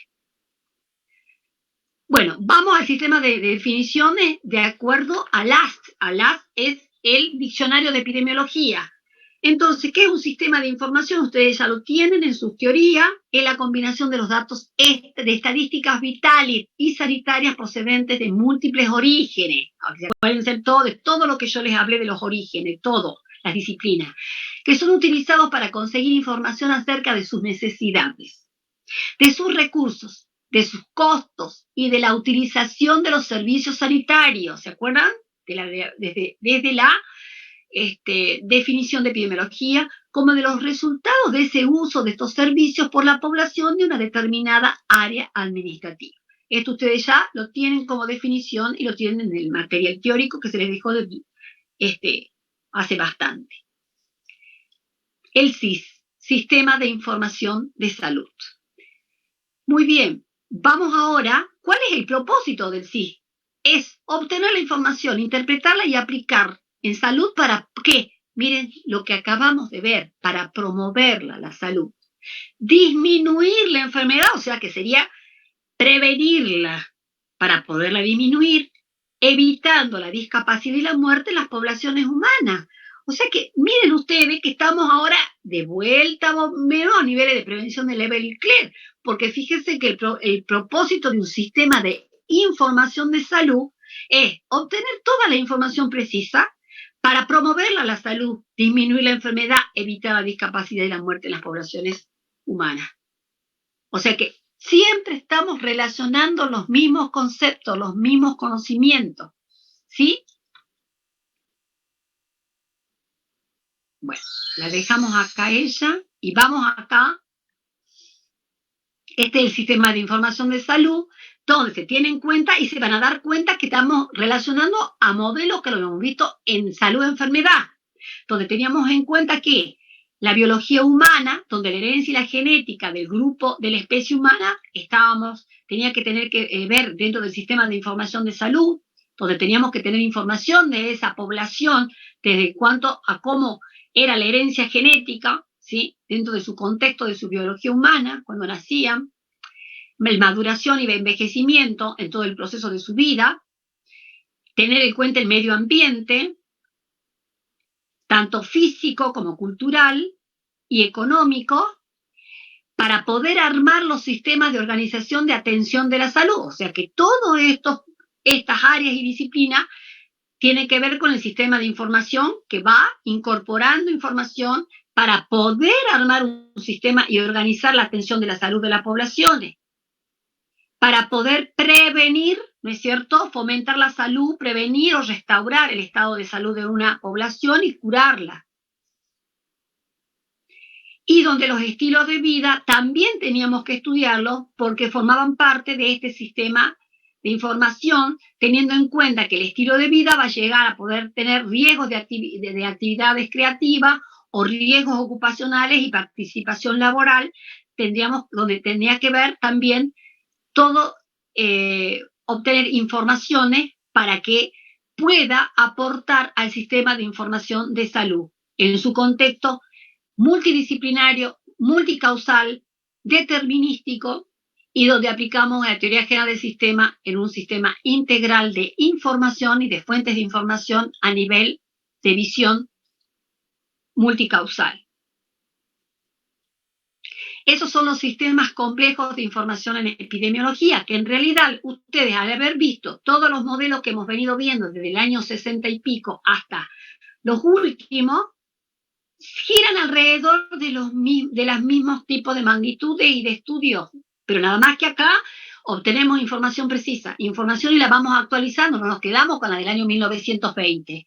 Cada año vamos actualizando toda la información, cada mes, cada semana, depende de los sistemas, ¿sí?, de información, si son continuos, periódicos, permanentes, depende, pero el sistema de información de salud es un sistema complejo de entrada de información, ¿sí?, donde se va a recopilar, recolectar todo y se va a procesar, se va a ordenar y se va a tratar de mantener para que yo pueda tener un sistema informado, para que yo pueda ofertar un sistema organizado de atención de salud, tratando de saber absolutamente todas las variables que me intervienen en ese proceso de salud de una población. Muy bien, en epidemiología nutricional, ¿qué es lo que vamos a saber? Aparte de toda la información, vamos a hacer más hincapié en todo lo que tenga que ver con los nutrientes, con los aspectos tanto intrahospitalarios como extrahospitalarios, ¿sí? Desde el agua potable, las guías alimentarias para la población, desde la producción de los alimentos, ¿sí?, de la agricultura, la veterinaria, ¿sí?, la producción y el estudio, ¿sí?, de todo que tengan que ver con glifosatos, cancerígenos, alergenos, etiquetados, colorantes, aditivos, pero todo lo que hace a la información epidemiológica en nutrición, porque yo trato de promover la salud, pero de prevenir las enfermedades. Entonces, imagínense que ahí están cultivando, pero bueno, pero están cuidando con pesticidas. Y acá tenemos varias provincias de la zona centro y de la zona mesopotámica, están muriendo niños y grandes por glifosato. Y no nos vayamos muy lejos, tenemos el Valle del Lerma, con todo lo del tabaco, y después y otros tipos en la zona norte, con tantos pesticidas y plaguicidas, que estamos consumiendo cancerígenos en forma impresionante, y no se están haciendo estudios de investigación para ver esto y detectar. El nutricionista formado en epidemiología tiene que saber decir de qué manera, cómo vamos a tratar de ver, de prevenir, ¿sí? Con el lavado, con qué tipo de acciones vamos a tratar de promover para que las personas traten de que no les llegue esas sustancias. Tenemos que saber de qué manera es producida la cantidad de aves para consumo, ¿sí? Pollo, el ganado vacuno, qué tipo de sustancias le incorpora, ¿me entienden? Entonces, la información en epidemiología nutricional está basada en todo aquello que está relacionado con la nutrición y la alimentación propia de la población, como así también de todo lo que se registra sobre las enfermedades, tanto transmisibles asociadas con la nutrición como las no transmisibles, las que se registran en los hospitales, ¿sí? Y todos los aspectos, desde el agua potable hasta todo lo de la producción y todos los alergenos, todo lo que tenga que ver con contaminantes y los códigos alimentarios, que es importantísimo para nosotros, para saber qué cantidades son las que se deben colocar hasta en el pan, en los alimentos de consumo para los niños, en las etcétera, que los antibióticos que se les incorpora, todo eso lo tenemos que saber nosotros, pero en información. La información se lo obtiene mediante la investigación, ¿sí? La epidemiología es la base de la investigación y de poder producir la mayor cantidad de conocimiento, porque todo lo registra, todo investiga y todo lo registra, y toda es información y la difunde en forma instantánea, no se la queda, la difunde ¿para qué? Para que haya un gran conocimiento y se pueda promocionar y prevenir la enfermedad.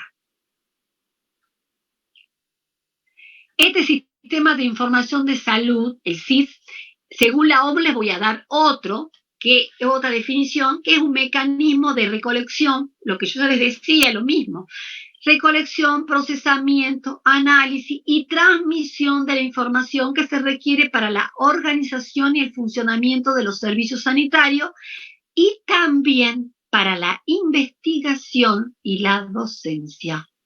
Acá la OMS le habla de la investigación que yo les acabo de decir, que la epidemiología es la ciencia que más está asociada a la investigación, es la que más adelanto le ha dado en 3 décadas a la medicina, ¿sí? Y a la docencia, porque todos los datos, la información que me vienen a mí, yo se los transmito en el área docente. No solo en la docencia a nivel superior, sino que también en la docencia que se hace a nivel de hospitales, a nivel de ministerios, porque se hace docencia. Hay comités de docencia donde la investigación y la nueva información se va difundiendo, porque se tiene que estar actualizando constantemente. Y ustedes dicen, profesores, ¿por qué nos ha dejado el artículo tal del CDC? ¿Por qué? Porque tiene lo último actualizado de lo mismo, aunque es parecido, pero va cambiando. ¿Por qué va cambiando? Porque es dinámico, va cambiando la situación epidemiológica y sanitaria a nivel de los países de Latinoamérica y el Caribe, de nuestro país, de nuestra región, de nuestra provincia. Entonces, constantemente investigamos y hacemos, y la docencia, nosotros como profesionales de las ciencias de la salud y de epidemiología en especial, si nosotros no tenemos todos los datos de investigación lo más actualizado posible y tenemos que estar difundiendo, que esa es la docencia, es el continuo, permanente transmisión de información. Esa es la docencia.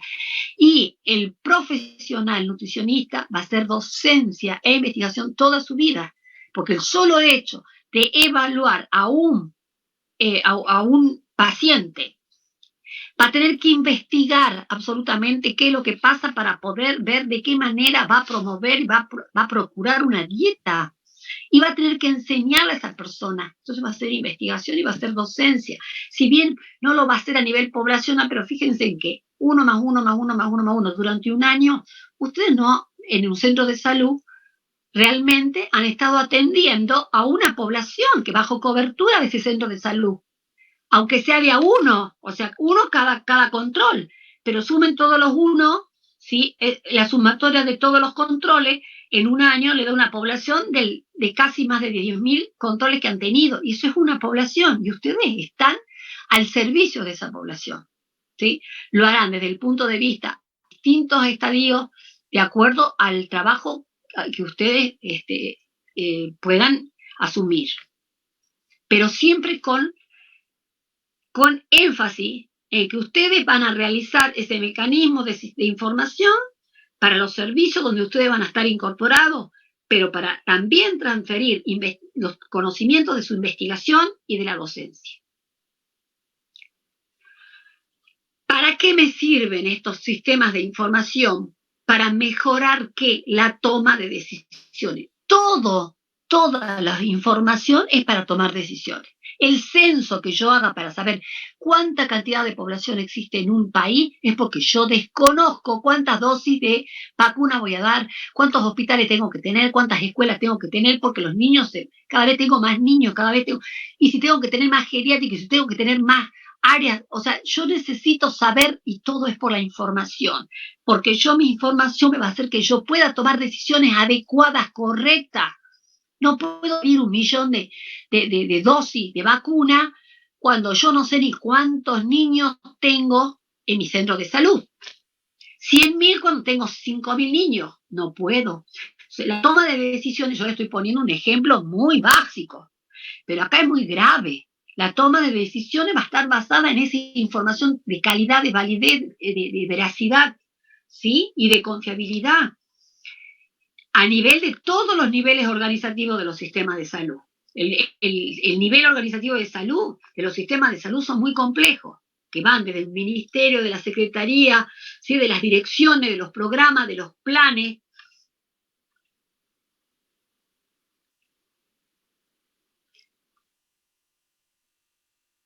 Muy bien, el sistema de información de salud trabaja a 3 niveles. A red mundial de salud, por ejemplo, la OMS, ¿sí?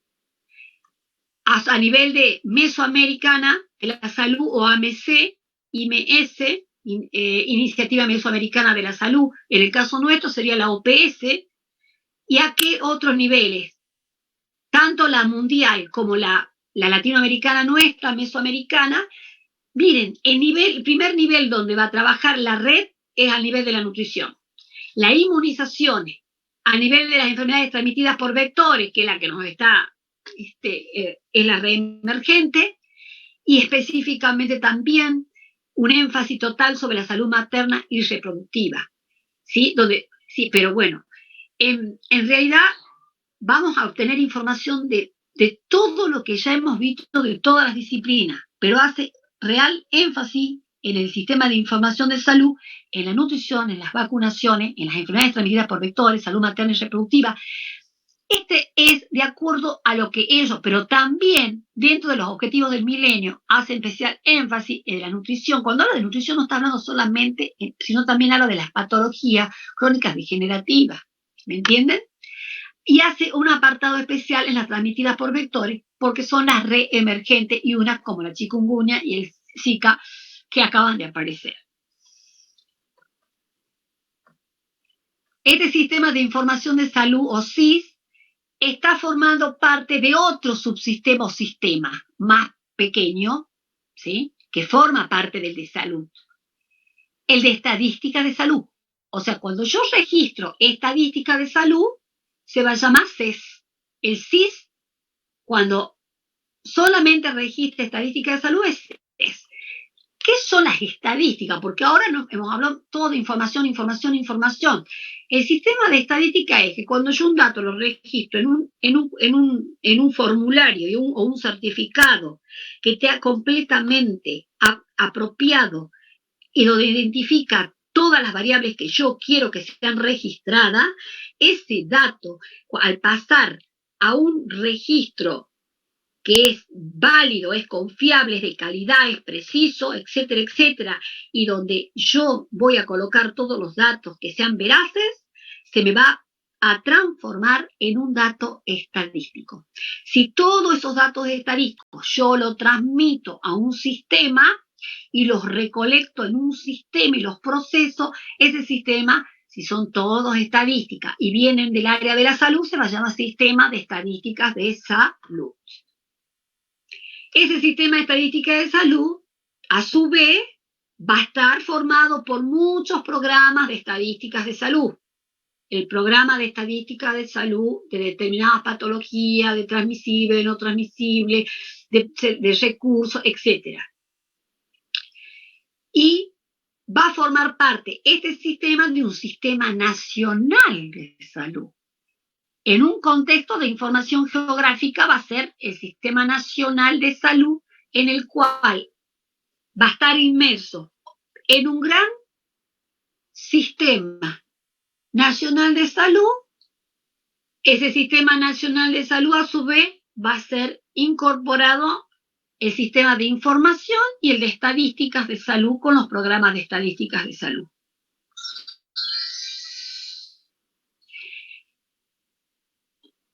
Bueno, nosotros ya esto lo hemos venido viendo también, la información sanitaria y sus componentes. Si es sobre salud de la población, vamos a hablar sobre las frecuencias relativas, ¿se acuerdan? Información relativa a todo lo que sea frecuencia de ¿qué? De enfermedades. Las frecuencias de enfermedades, cuando recién las notificadas llamaban incidencias, cuando ya eran todas juntas, nuevas y viejas, era prevalencia en una población. Y vamos a tener las tasas, ustedes las están sacando, ¿ven lo que estoy diciendo? Las tasas de morbilidad, incidencia y prevalencia, que son frecuencias acumuladas de tanto de patologías recién notificadas o ya registradas. También vamos a registrar las deficiencias y las discapacidades y también la mortalidad. Que también el mayor riesgo que tiene una población es tener la muerte. Pero conociendo los diagnósticos de la muerte, vamos a saber cómo estamos sobre la información de salud de la población. ¿De qué se muere? Entonces yo tengo que saber que si se muere de tal y tengo tantas muertes de infartos agudos de miocardio y de cáncer, de tumores, etcétera, yo voy a ver cuál es la información de la salud. O sea, que con la contraparte, que es la muerte, yo obtengo información sobre cómo está la salud de la población. Si tengo mucha muerte de niños de menores de 5 años por gastroenteritis, ¿cómo está? O de menores de 1 año, y yo les hablaba de la calidad de vida. Y acuérdense del indicador de Suaro y Uemura, menores de 5, 5,49 y más de 50. ¿Quiénes se tenían que morir naturalmente? Los mayores de 50. Pero ¿qué pasa con la tasa de mortalidad general? Se me mueren acá en la provincia de Salta, por más que sea baja la tasa, los menores de 5. ¿Y de qué se me mueren? De la primera y segunda causa, la gira asociada a desnutrición, que aporta el 50% para que mueran con una neumonía, y las gastroenteritis, que se mueren deshidratados con las diarreas. Entonces, eso me están diciendo cómo es la salud de esa población. ¿Es buena o mala? Pregunto, a ver si estuvieran en una presencialidad. Entonces, me indica que la salud de mi población es mala por los tipos de muerte que yo tengo, que son evitables. Y también tengo que tener indicadores sobre cómo están los servicios de salud. ¿Se acuerdan que era un factor de riesgo? El recurso humano y el servicio de salud que está incorporado. Si tiene o no tiene, si tiene una sola cama y no tiene tecnología, no tiene el capital humano y el recurso no está formado, no es especializado. Entonces, es un factor de riesgo. ¿Quién me atiende a mí? ¿Sí? Entonces, yo tengo que tener información sobre el recurso sanitario, cantidad de médicos, nutricionistas para 1.000 habitantes, de enfermeros, cada cantidad de camas dentro del hospital. También la utilización que tiene el usuario, el grado de utilización. ¿Cuánto utilizo yo los servicios de salud? Y digo, ¿cuántos se han registrado y han entrado? Y se acuerdan que yo les doy el concepto de cuántos eran de los que se sentían enfermos, cuáles eran los que realmente se terminaban registrando y utilizando el servicio y terminaban al último. Al final terminaba un grupito de 2 o 3 que se registraban de la población que estaba enferma, ¿sí? y quién utilizaba el sistema Ahora, en la pandemia nos saturamos porque se enferman todos juntos. Y ahí tenemos el gran problema. También sobre la cobertura. ¿Quién no tiene trabajo y tiene cobertura o no tiene cobertura? Accesibilidad y aceptabilidad del servicio de salud. Son todas informaciones que yo necesito. ¿Qué cobertura tiene la población para poder acceder a un servicio? En este momento, por más cobertura que tenga y yo esté pagando la Suimédica o el OMIN, ¿sí? Y están todas las camas completamente, está en un sistema de terapia intensiva saturado y yo, por más que pague lo mejor, mi cobertura no voy a tener acceso. Y aunque tenga cobertura, no sé si me entienden. Entonces es grave. En este caso estamos en una situación gravísima. Entonces es grado de utilización del usuario, qué cobertura y qué accesibilidad. Yo por más que tenga lo que tenga en una situación gravísima como esta, yo no puedo, no me van a dejar afuera, no puedo ingresar a una terapia. Aunque me esté muriendo, termine muriendo en mi cama. ¿Me entienden? Entonces son indicadores de los servicios de salud donde no solo es el servicio está compuesto por un sistema, es un sistema el servicio. El sistema está también formado por los recursos humanos, los recursos físicos, los recursos económicos, ¿sí? El nivel de tecnología que tenga, la oferta que yo puedo dar a semejante cantidad de personas, porque si se me vienen de golpe 5.000 y yo tengo para atender 500, entonces saturo, no puedo atender a nadie. Destruyo todo. Ahora terminan muriéndose hasta los recursos humanos que tengo ahí adentro, que es lo que está pasando en Europa. Y bueno, Dios quiera que acá no pase esto. Bueno, la vamos a clasificar. Fíjense en que según quién, ya le hemos dicho, ¿se acuerda? Primero el investigador, la institución, en base de datos, libros, actas de congresos, informes oficiales de investigación, las publicaciones periódicas, tesis, las patentes, las revistas de resúmenes o denominada también literatura gris. Las secundarias son las obtenidas ya procesadas por los puentes primarias de las instituciones o los investigadores, que ya les hablé yo al principio. Y una terciaria donde combina tanto primarias y secundarias como las biografías de biografía o cuando yo hago un grupo de repertorios que se llaman de obras de consulta. ¿Me entienden? Entonces se las llama terciarias desde el punto de vista de quiénes son los que van a dar la información, los que la obtengan. Entonces, primarias, secundarias y terciarias. Según el tiempo, pueden ser permanentes y periódicas. Permanentes son las permanentes o continuas, todos los días, toda la hora, el registro civil. El registro civil es una institución donde se van a colocar las estadísticas civiles. ¿Cuáles son las estadísticas civiles? Las vitales. Nacimientos, defunciones, casamientos, legalizaciones, adopciones. Y los registros hospitalarios todos los días, primera hora, a las 8 de la mañana, las internaciones, el registro diario de las camas disponibles, etcétera, etcétera. El nutricionista tiene que saber perfecto estos datos. Las periódicas, que son cada 10 años, como los censos demográficos, la encuesta permanente de hogares, que se hacen 3 veces al año, y los censos industriales, económicos, agrícolas y ganaderos, que se hacen cada 5 años.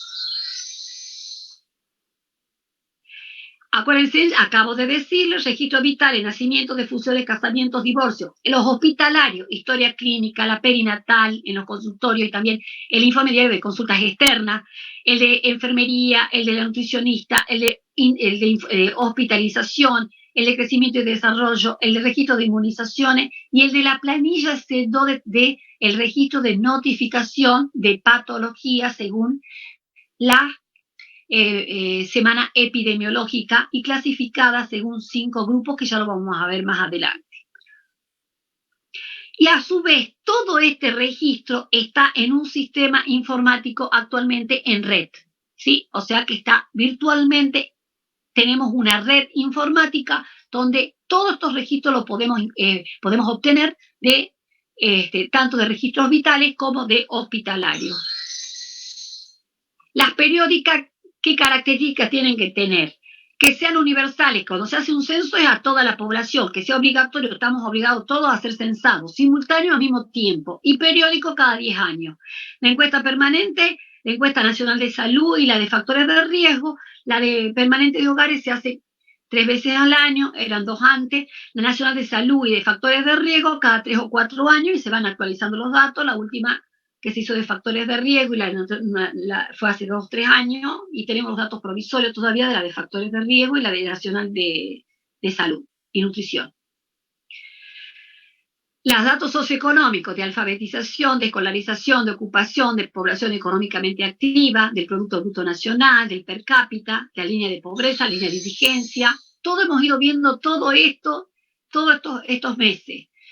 La canasta básica de alimentos, la canasta nutricional mínima, el índice de precio al consumidor y las necesidades básicas insatisfechas que lo hemos trabajado desde el primer día que tienen que ver especialmente con los procesos que suceden en las poblaciones, que en una situación de pobreza, de pandemia, estas canastas básicas llegan llegan directamente a una línea de indigencia y de pobreza. Las estadísticas sanitarias de salud, acuérdense que me van a medir la morbilidad, la mortalidad y la discapacidad. La morbilidad a través de la tasa de incidencia y de prevalencia. La de mortalidad infantil, la materna por causa, ¿se acuerdan? Todas las específicas. La de discapacidad va a medir tanto los años de vida potencialmente perdido, ABPDD, y los años de vida potencialmente perdido por discapacidad. Y después tenemos las estadísticas de recurso cobertura, que ya les comenté, nutricionistas por 1000, enfermeros, perdón, ¿se fue? Médicos por 1000 habitantes, enfermeros, número de camas disponibles, porcentaje de parto, número de egreso, tasa de consulta ambulatoria. Eso todo lo tienen en Power y lo tienen en material. ¿Qué datos demográficos? La población total, el crecimiento anual medio, que ya lo vamos a ver en demografía, la tasa de natalidad, la de fecundidad, la población urbana y rural, la esperanza de vida al nacer, la población dependiente e independiente, mayores de 15 y menores de 15 y mayores de 65, y quiénes son los que entran y salen de un país, saldo migratorio, y el crecimiento vegetativo natural de una población, que sería la diferencia entre nacimiento menos defunciones. Bueno, desde el punto de vista georreferencial, yo les clasifico que puede ser mundial, internacional, la ONU, la OPS, la FAO, la OIT del trabajo, la ONU, la UNICEF, a nivel nacional, provincial y regional, los censos poblacionales, agrícolas, económicos, industriales, las encuestas demográficas de salud, de factores de riesgo y de nutrición, y las estadísticas vitales de morbilidad, sanitarias, hospitalarias, ambientales. El ausentismo laboral y el escolar es uno de los datos de información muy importante que nos habla de cómo es la salud de la población, porque por el ausentismo, tanto laboral y escolar, encontramos de qué se enferma la población y sabemos cuál es el grado de salud. Y sociales y económicas.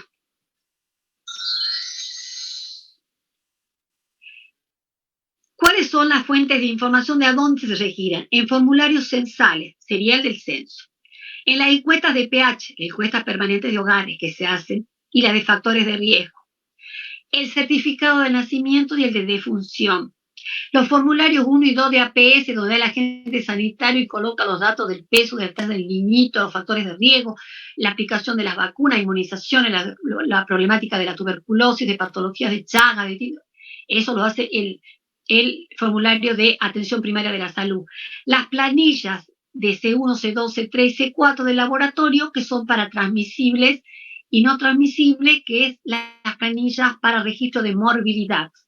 Historias clínicas, que son las que ustedes manejan y conocen de cada paciente, las fichas epidemiológicas, que son específicas para intoxicación alimentaria, para dengue, para Chagas, los informes de consulta externa, de hospitalización, de enfermería, de nutricional, de inmunizaciones, el registro de crecimiento y desarrollo que van a hacer normalmente, según dónde los registran, son fuentes de dónde los registran, en qué formulario. Según la relevancia y el desarrollo en los países, tienen publicaciones científicas con referatos, y yo les hablaba de Lancelot y New England, que son y Nature, son publicaciones científicas con referato que tienen un grado de de difusión que se llama, que tienen un gradiente o coeficiente, y de acuerdo a ese y la envergadura y la importancia y la relevancia que tiene la publicación científica, ¿sí? Va a ser el grado de desarrollo también del país. Los premios Nobel van a dividir a un país en una potencia o no. Y no se dan cuenta que la mayoría de los premios Nobel siempre los obtienen la mayoría de las potencias de los países más desarrollados del mundo. Y las patentes de invención, que son los descubrimientos, son los que tienen que ver con los grandes descubrimientos que van aumentando las tecnologías, los descubrimientos a nivel de la salud, a nivel de los distintos, a nivel de las distintas disciplinas, ¿sí? Y de las distintas ciencias. Esos tres valores y de fuente son las que van a ser relevantes y nos van a dar el desarrollo de un país. ¿Cómo está formado el Sistema Nacional de Información de Salud de la Argentina? Entonces tenemos ahí a la derecha, fíjense, el índice que habla de las estadísticas vitales y los indicadores demográficos. Después tenemos al lado el programa ampliado de inmunizaciones con la cobertura de vacunación y nos da la información sobre el calendario y quién es la cobertura que tenemos ante la población total. El Ministerio de Educación y nos va a dar información sobre el absentismo escolar. El Sistema Nacional de Vigilancia de Salud, que nos va a estar dando todo sobre la morbilidad de la población, sobre qué enfermedades se registran en la planilla C2. El sistema también, que forma tal de vigilancia de epidemiología, de laboratorio, que también hace vigilancia de morbilidad. De las unidades comunitarias, también de morbilidad. Los de comunitarios y estadísticas hospitalarias nos hablan sobre atención primaria de la salud. Las estadísticas que se incorporan dentro de las estadísticas que se registran en los hospitales nos van a dar los datos sobre el servicio de internación. Y todas las estadísticas hospitalarias y los registros civiles nos van a hablar, las estadísticas hospitalarias que tienen las altas, ¿sí? Por muerte, y los registros civiles donde van a ir los certificados de defunción de las personas que han fallecido, nos van a indicar sobre mortalidad. Todos estos datos van a ir a un centro operativo de emergencia, a un ministerio de salud, ¿sí? A la distinta dirección de epidemiología, de maternidad, de hospitales, y a la sala de situación que va a tener, se van a juntar de distinto en forma multidisciplinaria para comunicar, difundir, pero especialmente hacia la derecha para la toma de decisiones y aplicación de acciones. Vamos a mostrarles actualmente las fuentes de información, por ejemplo, el certificado para ser llenado en el registro civil, esto lo firma, ¿sí? El ginecólogo, el médico, por la ley 17.622, cuando nace el niño, departamento, delegación, registro, ustedes también lo tienen en el material que se les ha dejado ya hace más de 3 meses, ¿sí? Todo el material con los certificados de nacimiento, datos del nacido vivo, bebido nombre, fecha de nacimiento. Fíjense en que lo primero, en el primer curso, a la derecha, después del sexo, viene el peso del niño a nacer en gramos. Ahí importante eso para ustedes. El embarazo, que tiene que ver, que hacemos tanto énfasis así, en nacidos vivos y de funciones fetales que hayan tenido, y se pregunta todo, cuántas semanas completas de gestación ha tenido. ¿Se acuerdan ahora la perinatal que acabamos de cambiar? ¿En qué fecha comenzó la última menstruación? Y comienza y le van preguntando absolutamente si ha sido el parto intrahospitalario, hospitalario, por partera, por enfermera, por comadre, no ha tenido atención, si fue en una vivienda, si fue en un establecimiento privado o público, el domicilio donde se produjo, la calle, el departamento y la provincia. Es el certificado de nacimiento y atrás siguen todas las edades, la cantidad al momento de nacimiento se va incorporando todos los datos que hacen a la madre, ¿sí? Y al padre. Muy bien, vamos al certificado de defunción, que se refiere también a la fecha, al día, a la delegación de registro civil, al departamento, al lugar y a la causa. Y acá hay una causa básica o principal y una causa última. Lo que deben incorporar es la causa básica, y ahí tenemos graves problemas porque no colocan la causa básica. Cáncer, pero muere de un infarto, ¿sí? De un paro cardiorrespiratorio, pero la causa fue un cáncer de mama. ¿Y qué colocan como causa? infarto agudo de miocardio. O sea que eso es un subregistro, está mal definida la causa. Y ese es un grave problema del subdesarrollo de los países que no saben registrar correctamente por el Código Internacional de Enfermedades, el CIE. Y por último, les traje, bueno, el certificado de defunción está, perdón, acá se me ha ido, certificado de defunción, tiene una parte específica que es para menores de 1 año y menores de 14.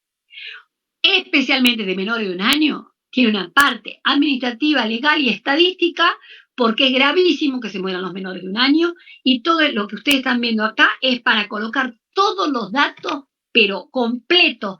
No me sirve un certificado de defunción que está incompleto. Una de las casillas que no está completada, a mí no me sirve ese certificado. ¿Me entienden? Entonces, especialmente hacen énfasis cuando el niño es menor de 1 año. Acá le estoy dando que está en la parte de atrás, para que ustedes lo tienen al material, y este certificado de defunción es que el del registro civil, y son tanto el certificado de nacimiento en este momento es gratuito, antes no podía ser, y los niñitos lo registraban a los 5 años, depende si era en el área rural. El niño tenía registrado hoy y el niño hace 5 años que estaba. Es más, a mí lo que me tocó es registrar primero la muerte y después no tenía certificado de nacimiento. Teníamos el certificado de defunción del niño. Y eso fue que dio lugar a que haya una ley. En cuanto el niño nazca, inmediatamente el certificado se lo emite en forma gratuita en los hospitales públicos y en todos lugares. Y acá les traje por último el certificado de defunción de Michael Joseph, ¿sí? Michael Joseph Jackson, de Los Ángeles, a los 50 años, septiembre de 2009, la firma acá. Este es un certificado de los Estados Unidos, ¿sí? Que lo hacen en forma informática, pero como una vez perdieron todo porque era virtual, lo dejan también registrado en forma de formulario. Por supuesto, una belleza, todo colorido, bueno, pero les traje justamente a ustedes el certificado original de Michael Jackson.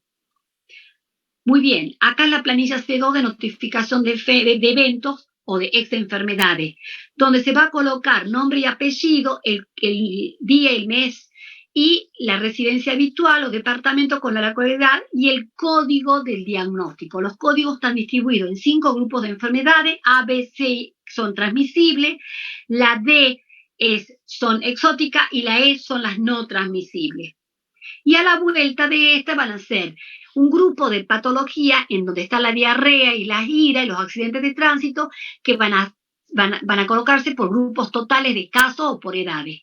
Y después, por número total de casos, la escarlatina, la fiebre, la glomerulonefritis, las intoxicaciones alimentarias, donde nosotros vamos a poder hacerlo, algunas parasitosis y la rabia, parotiditis y otras patologías, que se coloca el número total de los casos, ¿sí? Este es la C2 que habla sobre la morbilidad y cómo se notifica la ley 15.465, el registro de todas las enfermedades distribuidas por 5 grupos y hacia la vigilancia epidemiológica de la morbilidad. Muy bien, esta es la bibliografía, solamente básica, siendo las 6 minutos. Les doy muchas gracias por la atención prestada. Hemos terminado la unidad número 4. Vemos indicadores en la 5 y 6 de demografía en la siguiente clase. Muchísimas gracias. Gracias, profesora. Ahí está. Bueno, buenas tardes a todos, muchas gracias por su atención y espero que hayamos repasado todo la temática que estábamos viendo y que hemos ido viendo y hemos terminado casi justito con los indicadores y se están dando cuenta que hemos estado asociando y relacionando absolutamente todo. Los dejamos libres, ya están liberados para que vayan a otra clase y nos encontramos la próxima semana si Dios quiere y mañana los chicos